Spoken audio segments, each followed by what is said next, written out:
Hey, thought I'd lift the lid on something that I'm working on over here in Europe. Hopefully all of this comes together. I've never really done this thing before, so here goes. There's a song called Don't You Ever Give Up that I wrote a couple years ago, and just been slowly working away at it. Yeah, you heard that big note.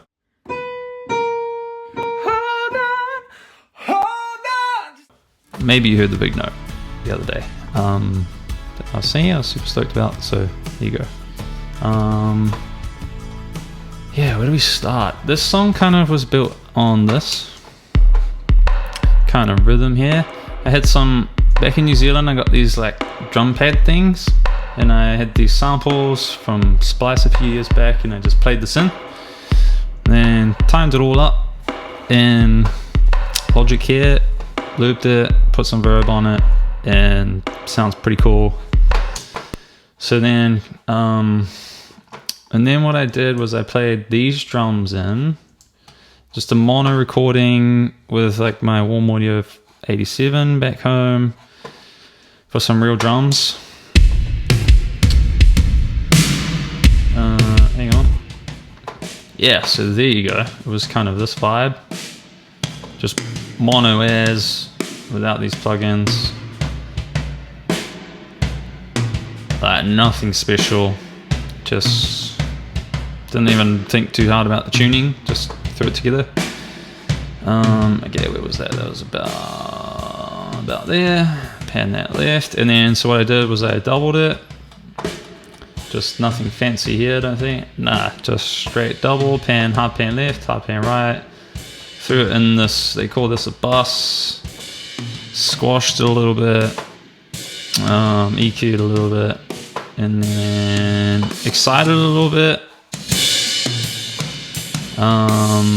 Yeah, rolling the lows off.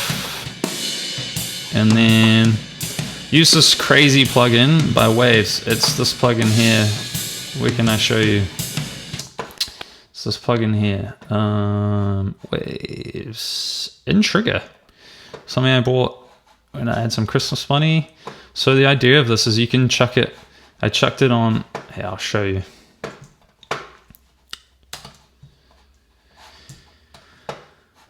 Chuck it on this, and then watch this thing go to work. It's pretty crazy.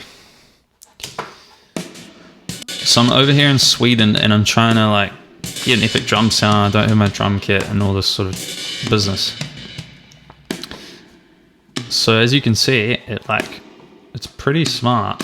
So you can set the target kind of drum that you want. Where's a better option? So yeah. So it's pretty, as you can tell, it's pretty clever. So it's picking out different parts of the drum kit, different velocities, all this sort of thing, different tones. And then you can drag and drop samples into here. So yeah, I think it works way better if you obviously record the whole drum kit. It kick, snare, rack tom, all that sort of stuff. And then you can like really get good isolation. But this is what I was working with. So I was up for the challenge. So I just dropped some kick samples in here, messed with the settings, kind of. I think I might have even EQ'd stuff and gated stuff slightly just to try and clean up that audio. So then the trigger was working way better essentially. So then did that for the kick, did that for the snare, did that for the rack tom, did that for the floor tom. And then we built that up. I'll just get rid of that into this.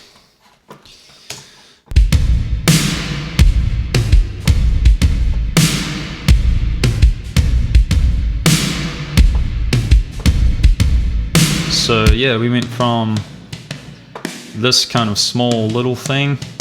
Sorry. Went from this sort of thing, nothing really special, to this. And just keeping a little bit of that original vibe in there, letting the samples carry this.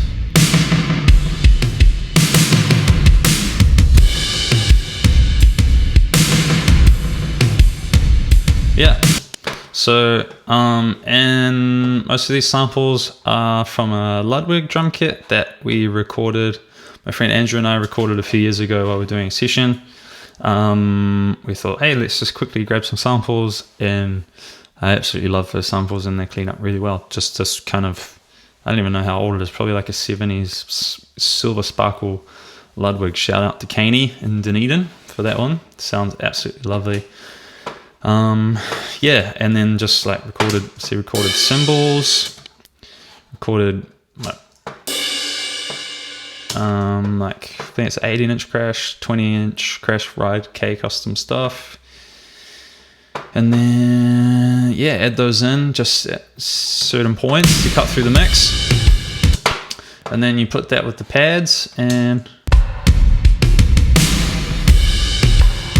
that's the vibe. So it's all built on that, on top of this.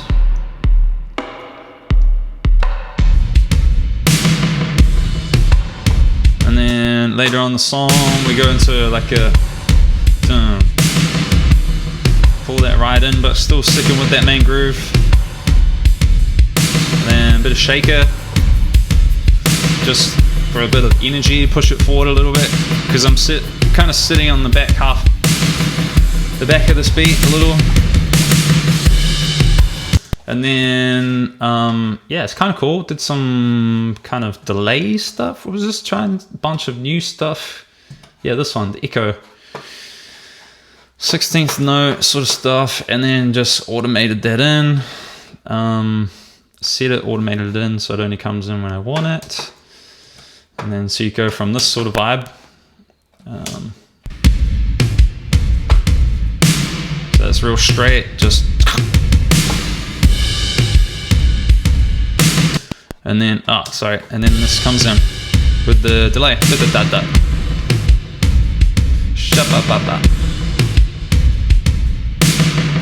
Just gives it some vibe, gives it a point of difference, keeps it interesting. And yeah, trying to let that snare really sparkle in the top end, but give it something different through the middle there. So yeah, all together.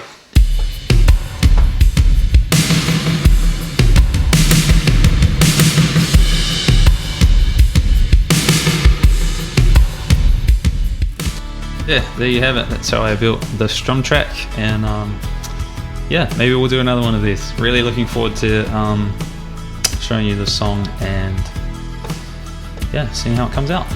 Try.